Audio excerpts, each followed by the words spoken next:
大家好，欢迎来到我的小厨房。今天来做一个开胃醒酒的酸辣汤。先来熬个骨头汤，把骨头焯一下水。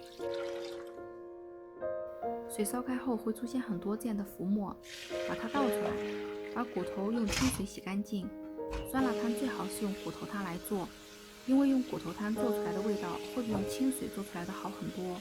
如果你不喜欢猪骨头的话，也可以用鸡骨头、鸭骨头等其他骨头来代替。把洗干净的骨头放到锅里，加入清水，放入葱、姜片、少许花椒以及料酒，盖上锅盖，慢火熬至40分钟左右。然后把香菇切成片，木耳切成丝，把笋先切成片，再切成丝，切点甜椒丝，让酸辣汤的颜色更加丰富一些。个人认为，豆腐是酸辣汤必不可少的一个配料，无可替代。你可以切成丁或切成丝都可以。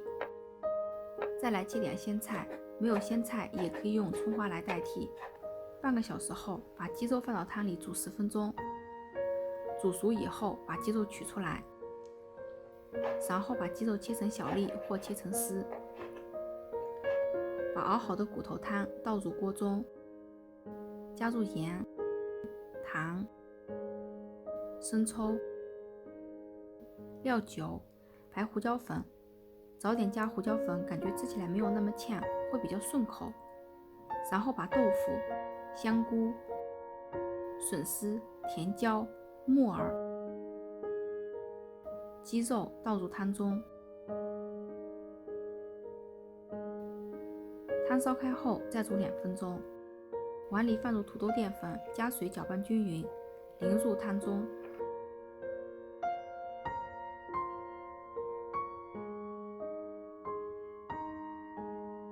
碗里打一个鸡蛋搅散，把火调小，倒入鸡蛋液。